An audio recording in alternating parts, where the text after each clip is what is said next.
मेरा कोई सवाल नहीं है एज़ सच, लेकिन हुँ, मैं एक अमेज़िंग एक्सपीरियंस जो मेरे साथ हुआ, वो जी, उसके बारे में शेयर करना चाहता हूँ। प्लीज़। जैसे मैंने आपको बताया था पहली बार, मैं एक आर्ट अप्राइज़र हूँ। पुरानी पेंटिंग्स को साइंटिफिकली स्टडी करना, उन पे फोरेंसिक एनालिसिस करना और जब प्रॉफेट मोसेस ने अपना वो स्टिक जो डाला, वो हुँ, सारा स्नेक्स को निगल गया स्टिक्स। तो जो मैजिशियंस थे सारे वहाँ पे, उन्होंने इस्लाम कबूल कर लिया। यानी जो अपने फील्ड का एक्सपर्ट होता है, उसके सामने जब अल्लाह उसको प्रूफ देते हैं तो वो अनडिनायबल हो जाता है। तो ऐसे ही मेरे साथ कुछ हुआ। पुरानी बिल्डिंग खरीदी है ऑक्शन में, कुछ 150 साल पुरानी बिल्डिंग है वो। चाइना और में। उस बिल्डिंग चाइना हुँ, में और उस बिल्डिंग से कुछ उन्हें 40 पेंटिंग मिली हैं पुरानी। 300 साल पुरानी पेंटिंग्स थी, कुछ 400 साल पुरानी पेंटिंग्स थी, ब्रिटिश एरा की कुछ पेंटिंग्स थी। उस सारे पेंटिंग कलेक्शन में से एक पेंटिंग निकली। वो हमने पहले उसको फ्रेम को इवेल्युएट किया तो फ्रेम ही कुछ तकरीबन 350 साल पुराना था, वो जो पेंट लिखा। हुँ, फिर जब हमने वो स्केच को इवेल्युएट किया, वो तकरीबन 1400-1500 इयर्स ओल्ड कार्बन डेटिंग से पता चला कि वो उतने पुराना है। हुँ, अब मैं वो बताता हूँ कि वो स्केच क्या है, और उसको देखने के बाद मुझे इमीडिएटली पता चला कि ये इस्लाम ही सच है और इस्लाम ही हक है। सलाम मुफ्ती साहब। इस्लाम जी भाई विक्रम। जी, जी, मैं पहले भी आपके स्ट्रीम पे आया था कुछ 4-5 हफ्ते पहले। हुँ, और मैं जब पहली बार आया था तो as a non Muslim, as a Hindu who is searching for truth हुँ, आया था।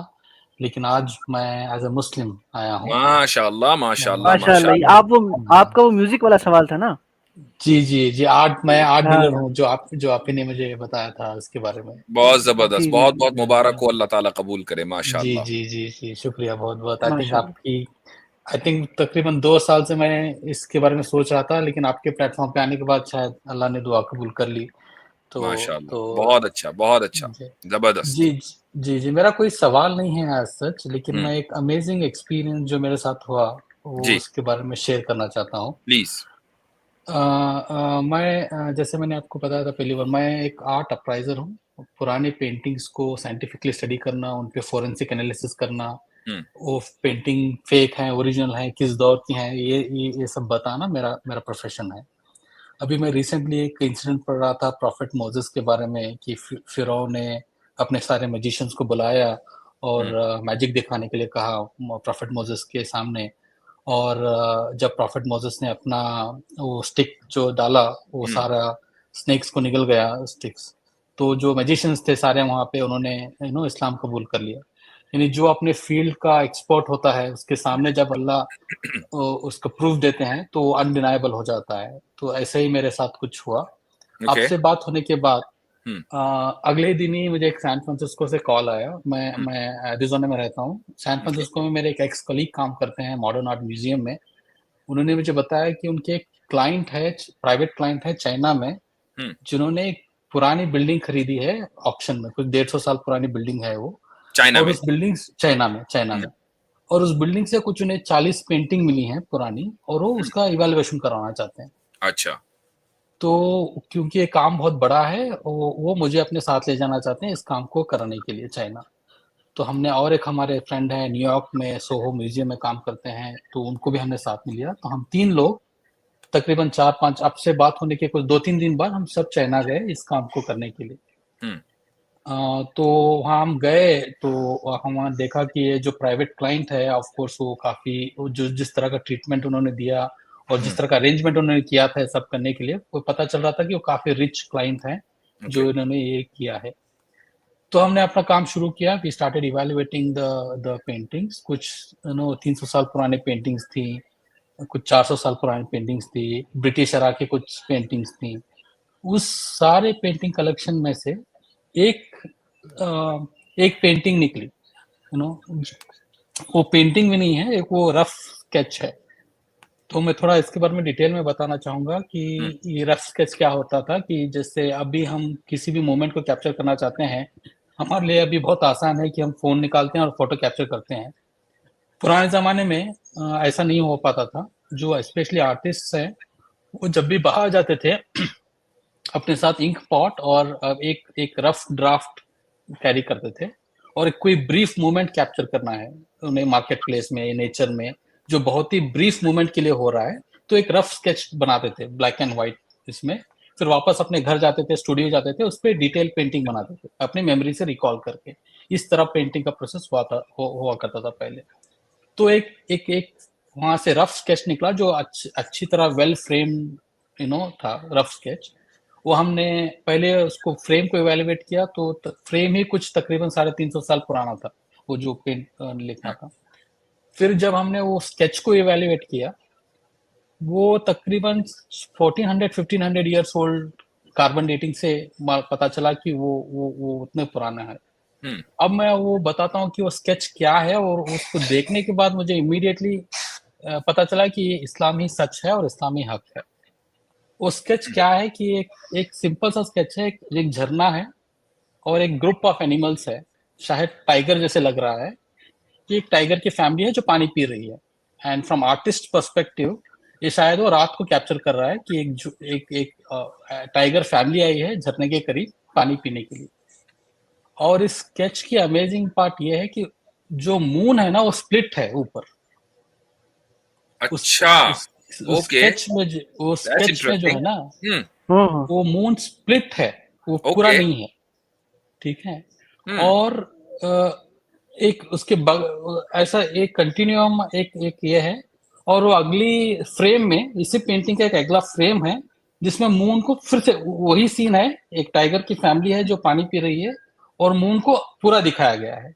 सुभान अल्लाह, सुभान अल्लाह।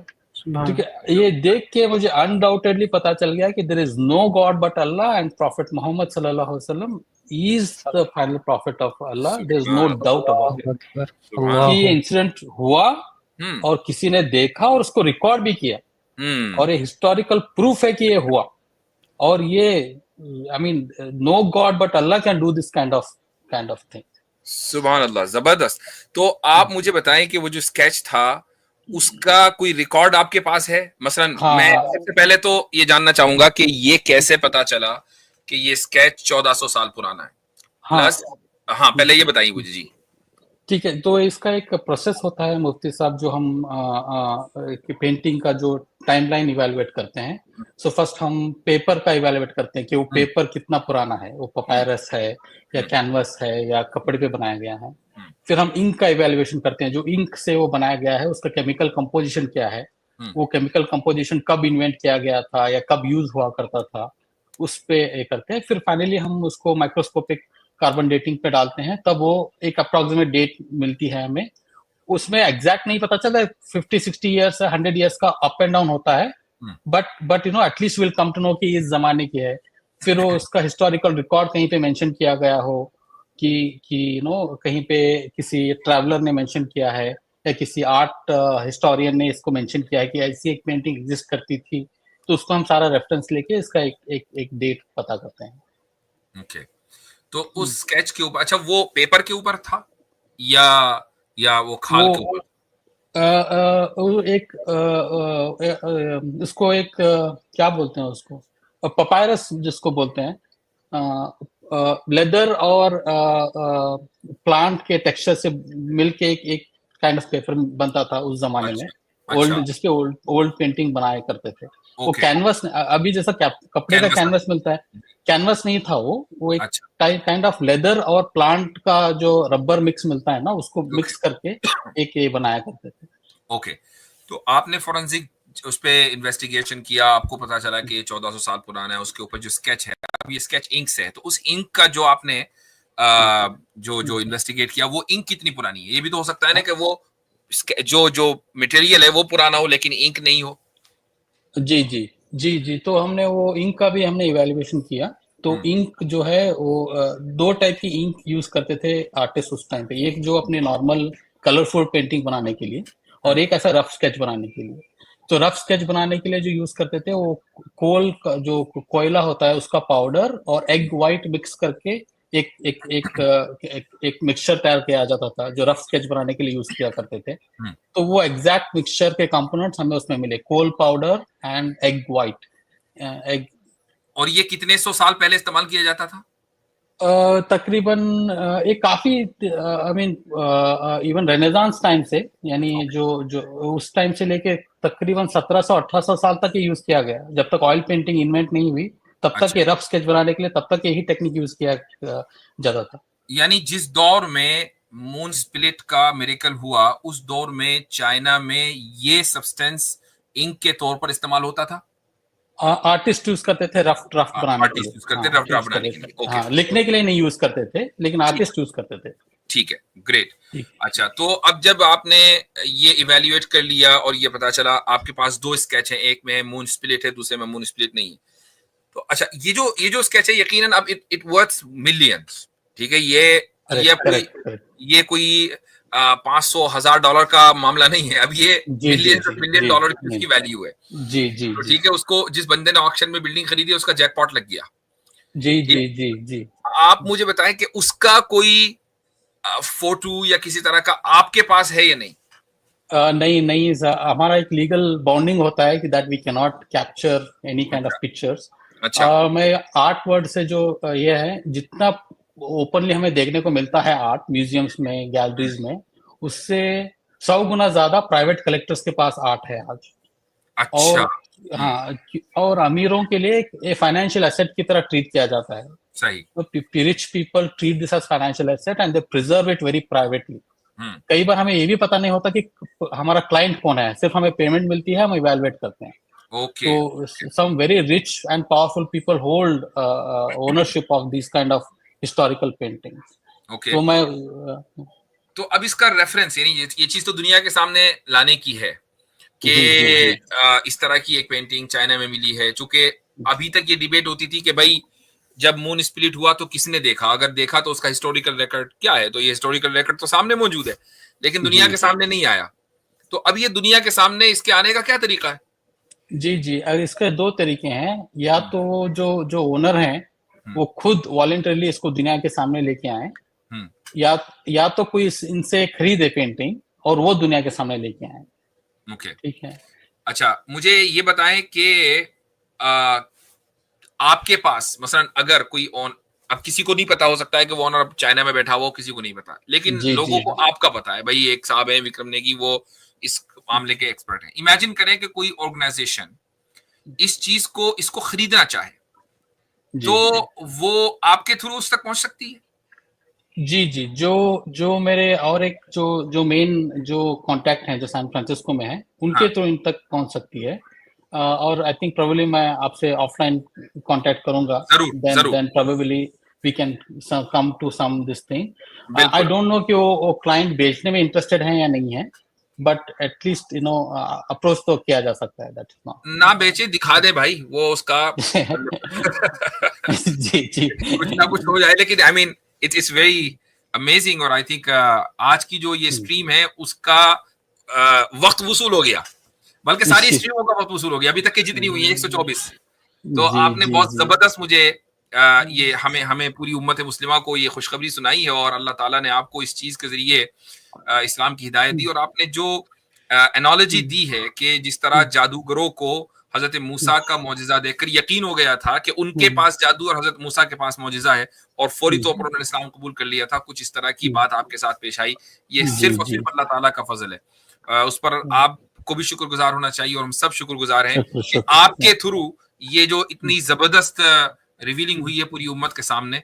तो इंशाल्लाह मुझे आप एक तो ये कि ईमेल करें, मेरा ईमेल चल भी रहा है, तो ईमेल कीजिए, मैं आपसे कनेक्ट करूंगा, कांटेक्ट करके बात देखेंगे हम किस तरीके से उस तक पहुंचा जा सकता है, मुख्तलिफ ऑर्गेनाइजेशंस को इन्वॉल्व किया जा सकता है। I think it's a very powerful revealing.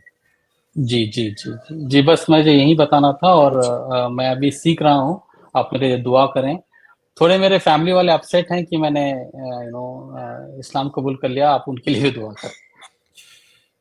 अल्लाह ताला सबको हिदायत दे, आपकी फैमिली के हर फर्द को हिदायत दे। ये चीज, ये चैलेंजेस तो आते हैं, ये तो आने ही है। जी हाँ। अब आप जो एनालॉजी आपने पेश की है उसमें आपने ये भी पढ़ा होगा कि जब उन जादूगरों ने इस्लाम कबूल कर लिया था तो उनके साथ क्या हुआ था। जी मुफ्ती साहब, पता है मुझे। जी हाँ, चलें, ठीक है, बहुत जबरदस्त। ये ईमेल सामने है विक्रम भाई, ये ईमेल मुफ्ती साहब का सामने है। आप इसी नाम से मुफ्ती साहब को ईमेल कर दीजिएगा, स्क्रीन पे देख रहे होंगे आप। ठीक है, मेरे ख्याल से म्यूट पर है, तो चले चाहिए जी इंशाल्लाह। जी मैं कांटेक्ट करता हूँ सर आपसे। शुक्रिया, बिल्कुल, बहुत बहुत शुक्रिया। जज़ाकुमुल्लाह खैरन।